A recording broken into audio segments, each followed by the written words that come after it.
Hello दोस्तों, welcome to my channel Noor BPSC classes. जिसे भी जानना है, जिसे भी नहीं पता कि फिजिक्स में भौतिकी जो है उसे बीपीएससी के से कहाँ से क्वेश्चन घुमा फिरा कर पूछता है, तो ये पीवाईक्यू की क्लास आपके लिए है। क्योंकि पीवाईक्यू से आपके प्रीलिम्स की तैयारी बहुत ही इम्पोर्टेंट हो जाएगी। और पीवाईक्यू बिना थ्योरी के आप क्वेश्चन से, एग्जाम ओरिएंटेड जो क्वेश्चन है उससे आप अपने एक्सप्लेनेशन से अपने क्विक रिवीजन कर लोगे और प्रीलिम्स की तैयारी में जो होगा आपको बहुत हेल्पफुल होगा। और क्वेश्चन नंबर 90 तक मैंने पहले ही कंप्लीट करवा दिया है। क्लास नंबर 5 अपलोडेड है, जिसने नहीं देखा वो जाकर ज़रूर देख लो। और आज की क्लास नंबर 6 हम शुरू करते हैं क्वेश्चन नंबर 91 से। तो शुरू करते हैं। क्वेश्चन नंबर 91 क्या कह रहा है एक बार देख लो। कह रहा है 40 डिग्री सेल्सियस का मान फ़ारेनहाइट स्केल में होता है। तो देखो पिछले क्लास में मैंने यही क्वेश्चन कराया था। फ़ारेनहाइट से सेल्सियस में और सेल्सियस से फ़ारेनहाइट से क्वेश्चन आते हैं, तो इसे रिपीट समझ सकते हो और इसके क्वेश्चन 2-4 बना लेना ताकि आपको बनाने आ सके। तो 40 डिग्री सेल्सियस का मान फ़ारेनहाइट स्केल में 104 डिग्री यानी ऑप्शन नंबर ए होगा। जिसे नहीं आता वो एक्सप्लेन कर जो किया हुआ है उसको देख लेंगे। देखो कह रहा है कि 92 क्वेश्चन नंबर विद्युत शक्ति की इकाई है। ये देखो फिर से क्वेश्चन रिपीटेड, इसीलिए मैं कह रही हूँ कि पीवाईक्यू की जितने भी क्लासेस आ रही है वो ज़रूर पढ़ लो, ज़रूर देख लो। प्रीलिम्स होने के फुल चांसेस है। अगर आपकी तैयारी पीवाईक्यू के अलावा भी आप अपने बुक्स को पढ़ रहे हो तो पीवाईक्यू के साथ कर लो, 100% आपके प्रीलिम्स निकलेंगे। देखो कह रहे तो ये देखो विद्युत शक्ति की इकाई है तो वाट है, ये भी क्वेश्चन रिपीटेड है। अब आते हैं हम क्वेश्चन नंबर 93 कह रहा है विद्युत मोटर में क्या होता है। तो देखो ऑप्शन नंबर सी होता है विद्युत ऊर्जा को यांत्रिक ऊर्जा में बदला जाता है। ठीक है, विद्युत मोटर में। अब ये देखो ये थोड़ा इंपॉर्टेंट क्वेश्चन है। अगर विद्युत मोटर नहीं पूछा तो इसमें से कोई पूछ सकता है, तो हमें हर टॉपिक का एक्सप्लेनेशन को अच्छे से समझना है। तो कह रहा है उपकरण विद्युत मोटर विद्युत ऊर्जा को यांत्रिक ऊर्जा में। डायनेमो क्या यांत्रिक, देखो ये डायनेमो का क्वेश्चन पूछ चुका है पिछले कुछ सालों में, तो हमें देख लो कितना इम्पोर्टेंट है। तो यांत्रिक ऊर्जा को विद्युत ऊर्जा में बदलता है। विद्युत मोटर और डायनेमो एकदम अपोजिट है, ओके, याद रखना। विद्युत सेल रासायनिक ऊर्जा को विद्युत ऊर्जा में बदलती है, ओके। माइक्रोफोन क्या होती है, ध्वनि ऊर्जा को विद्युत ऊर्जा में, ठीक है। और लाउड स्पीकर जो होते हैं वो विद्युत ऊर्जा को ध्वनि ऊर्जा में, यानी माइक्रोफोन और लाउड स्पीकर दोनों सेम वर्क करते हैं। अब हम आते हैं क्वेश्चन नंबर 94। बिना देर किए हुए हम ज़्यादा से ज़्यादा क्वेश्चंस करेंगे ताकि हमारे कम टाइम में ज़्यादा क्वेश्चंस का प्रैक्टिस हो सके। अगर आप पीवाईक्यू कर लेते हो देन आपका मॉक टेस्ट भी बहुत अच्छे जाएंगे, ट्रस्ट में, ओके। तो क्वेश्चन नंबर 94 कह रहा है विद्युत धारा निम्न में से किस उपकरण से नापी जाती है। तो विद्युत धारा, ये भी क्वेश्चन रिपीटेड है। मैं क्या बोलूँ, प्रीलिम्स के लिए पीवाईक्यू आपके लिए समझ लो। तो मेरा गेसिंग के हिसाब से कहूँ तो अगर पीवाईक्यू कोई अच्छे से कर लेता है, अबाउट 50% क्वेश्चन जो है ना उसको यहीं से देखने को मिल सकते हैं। उससे से रिलेटेड, उसी से टॉपिक सब कुछ मैच कर जाता है, ठीक है। तो ध्यान से पढ़ो एंड अगर टाइम है तो नोट्स भी बनाते चलो साथ में। तो विद्युत धारा का निम्न में से कौन सी, तो विद्युत धारा यानी इलेक्ट्रिक करंट किस चीज़ को मापती है। तो देखो कौन मापता है, तो एमीटर मापता है। ऑप्शन नंबर बी बिल्कुल राइट है, ठीक है। क्वेश्चन नंबर 95 कह रहा है ग्रीन हाउस गैसों में मुख्य घटक होता है। तो ग्रीन हाउस गैस जो होती है उसके मुख्य घटक कौन से होते हैं। तो ये देखो उपयुक्त में से कोई नहीं या एक से अधिक, ओके। अब क्यों कह रही हूँ ये देख लो कि वे गैस जो पृथ्वी, वातावरण तथा बादलों द्वारा उत्सर्जित अवरक्त विकिरण को अवशोषित करते हैं ग्रीन हाउस गैस कहलाते हैं, ठीक है। जैसे CO2, N2, मीथेन, ओजोन, जल वाष्प। ग्रीन हाउस प्रभाव जो होता है, ग्रीन हाउस इफेक्ट जो होता है वैश्विक तापमान और अंततः जलवायु परिवर्तन के लिए उत्तरदायी होता है, ठीक है। क्वेश्चन नंबर 96 क्या कह रहा है आइंस्टीन को नोबेल प्राइज किस कार्य के लिए मिला था। अब आइंस्टीन को सभी जानते हैं, पर उन्हें नोबेल पुरस्कार जो मिला था वो कौन से काम के लिए मिला था। तो वो मिला था ऑप्शन नंबर डी प्रकाश विद्युत प्रभाव के लिए, ओके। किस लिए, तो प्रकाश विद्युत प्रभाव के लिए। इसका एक्सप्लेनेशन कह रहा है कि आइंस्टीन को नोबेल पुरस्कार वर्ष 1921 में मिला था, ओके, याद रखेंगे। उनके भौतिकी क्षेत्र में प्रकाश विद्युत प्रभाव की खोज के लिए दिया गया। भौतिकी विज्ञान के क्षेत्र में CV रमन, ठीक है, भारतीय वैज्ञानिक को 1930 में प्रकाश के परिकिरण रमन प्रभाव की खोज के लिए दिया गया था। तो देखो जो भारतीय वैज्ञानिक, ये याद रखना कि जो सीवी रमन थे भारतीय वैज्ञानिक थे और उन्हें 1930 में प्रकाश प्रकीर्णन के लिए भी खोज के लिए भी उन्हें भी नोबेल पुरस्कार दिया गया था और आइंस्टीन को 1921 में दिया गया था। ठीक है, क्वेश्चन नंबर 97 क्या कह रहा है, आर्द्रता किस उपकरण से नापी जाती है। तो ठीक है, आर्द्रता किससे मापी जाती है, तो हाइग्रोमीटर, याद रखना, हाइग्रोमीटर, आर्द्रता हाइग्रोमीटर। अब हम लोग पढ़ते हैं ये इसका एक्सप्लेनेशन पढ़ते हैं। वायुमंडल में उपस्थित जल वाष्प को आर्द्रता कहते हैं। ओके, जो वायुमंडल में जो ह्यूमिडिटी होती है उसे हम आर्द्रता कहते हैं। ठीक है, इसके अध्ययन को आर्द्रमिति यानी हाइग्रोमेट्री कहा जाता है। अब आर्द्रता ना पूछ करके पूछ सकता है कि आर्द्रता के अध्ययन को क्या कहते हैं, तो हमें एक्सप्लेनेशन से हमें उसके टॉपिक्स के बारे में पता होगा। तो अभी हम लोग देख लो, हाइग्रोमेट्री कहते हैं तथा इसे हाइग्रोमीटर द्वारा मापा जाता है। हाइड्रोमीटर द्वारा अपेक्षित घनत्व, देखो हाइग्रो आर्द्रता को मापता है हाइग्रो, ठीक है, हाइग्रो, और देखो ड्रो जो होता है अपेक्षित घनत्व यानी रिलेटिव डेंसिटी। पायरोमीटर द्वारा दूर स्थित वस्तुओं के ताप तथा लैक्टोमीटर द्वारा दूध की गुणवत्ता मापी जाती है। लैक्टोमीटर द्वारा दूध की गुणवत्ता मापी जाती है। क्वेश्चन नंबर 98 क्या कह रहा है, दाब की इकाई क्या है, यानी प्रेशर। तो प्रेशर की इकाई क्या होता है, न्यूटन मीटर, मतलब न्यूटन प्रति वर्ग मीटर। तो न्यूटन पर मीटर स्क्वायर होता है। ऑप्शन नंबर ए एकदम करेक्ट है। इसे यूनिट इसका देखो न्यूटन पर मीटर स्क्वायर होता है। वायुमंडल दाब को बैरोमीटर से मापा जाता है, ये भी पूछ सकता है कि अब दाब से क्वेश्चन आया तो ये नहीं कि ये क्वेश्चन वहाँ पूछ दे, हाँ चांसेस होते हैं कि क्वेश्चन एकदम सेम यही उठा के आ जाए, बट अगर दाब से रिलेटेड पूछ दे कि वायुमंडलीय दाब को किस चीज़ से नापा जाता है, कौन से यंत्र से, तो वो याद रखना है कि बैरोमीटर से। अब हम आते हैं क्वेश्चन नंबर 93 और देखो ये 63rd बीपीएससी का है, तो अच्छे से देखो। कह रहा है दृश्य स्पेक्ट्रम की तरंग दैर्घ्य की सीमा है। दृश्य स्पेक्ट्रम यानी कि जो उसका जो सीमा है, मतलब कहाँ से कितना तक देख सकते हैं, तो वो देख लो। उपयुक्त में से कोई नहीं होगा क्योंकि 39 से 78 तक होना चाहिए, जो कि ऑप्शंस में है ही रहे।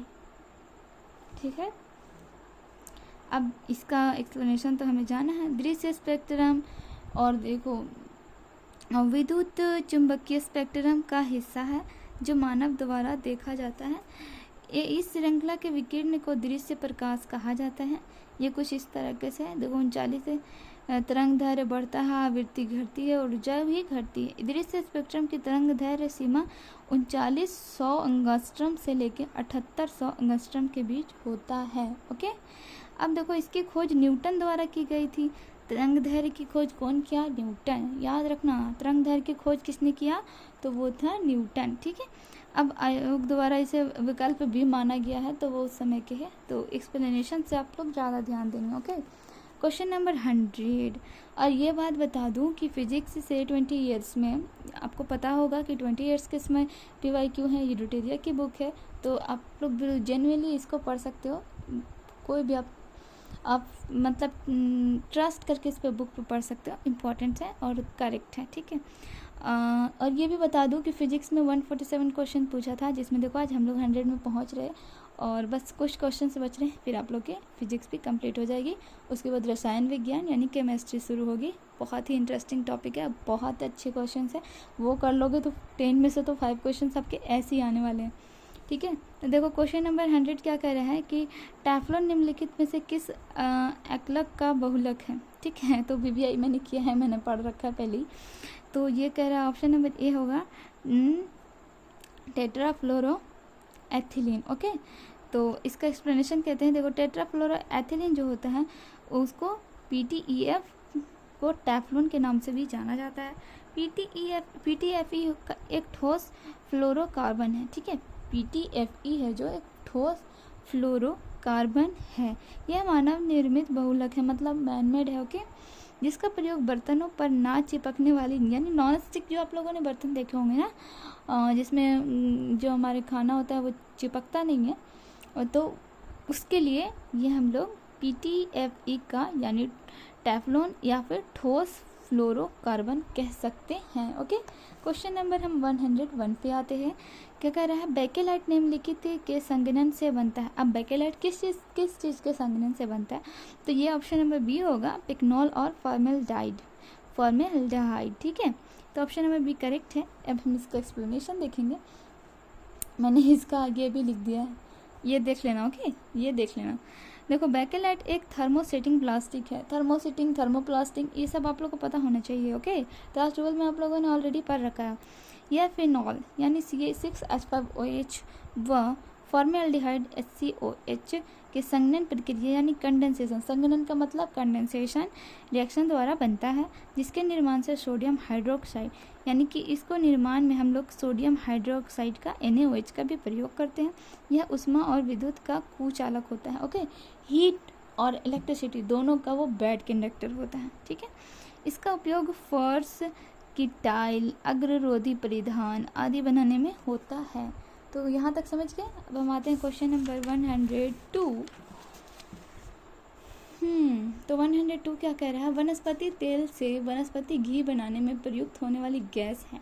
तो हाइड्रोजन, सबको पता होगा कि हाइड्रोजन होता है, तो ऑप्शन नंबर ए एकदम करेक्ट है।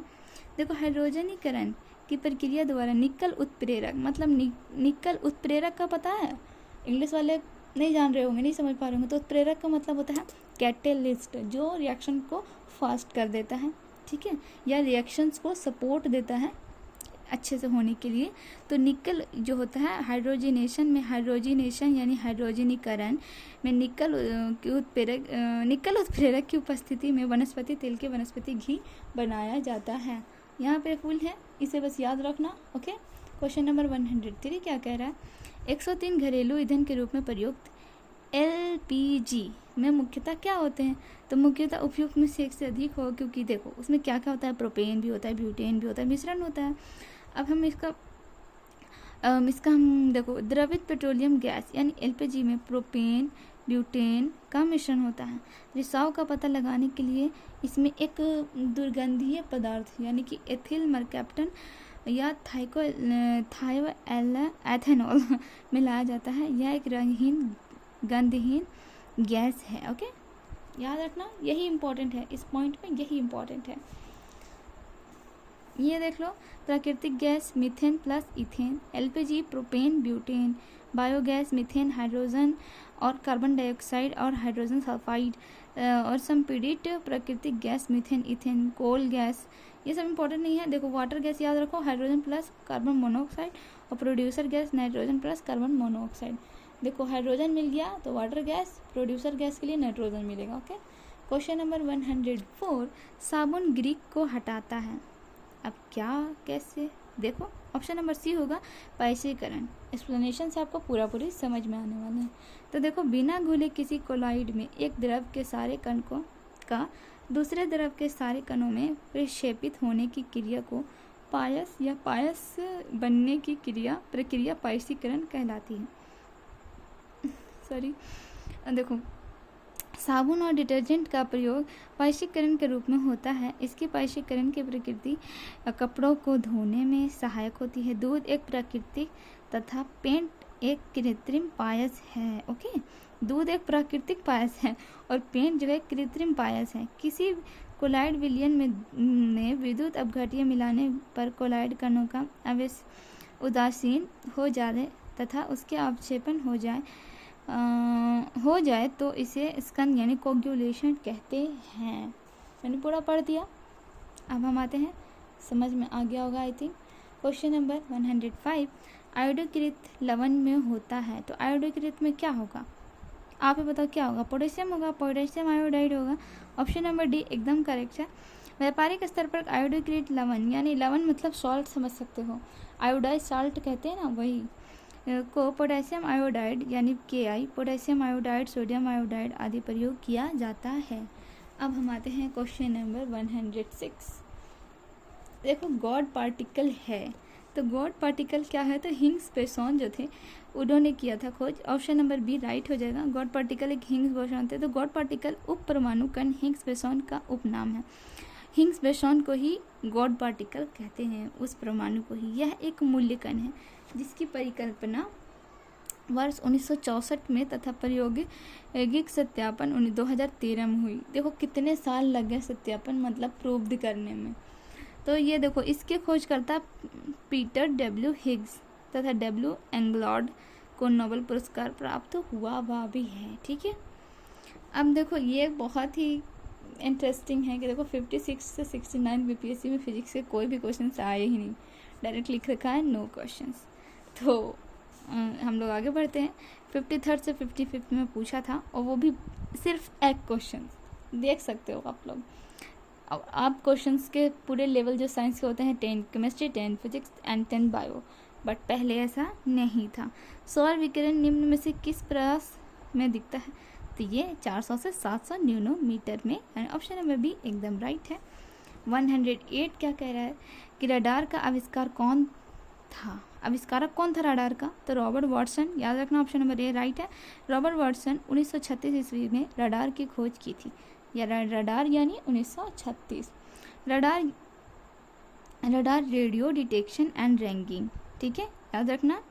रेडियो डिटेक्शन एंड रैंकिंग प्रणाली का उपयोग किसी वस्तु के स्थान और गति का पता लगाने के लिए होता है। ठीक है, यह द्वितीय विश्व युद्ध के दौरान विकसित हुआ था, सेकेंड वर्ल्ड वॉर के टाइम में ये बना था।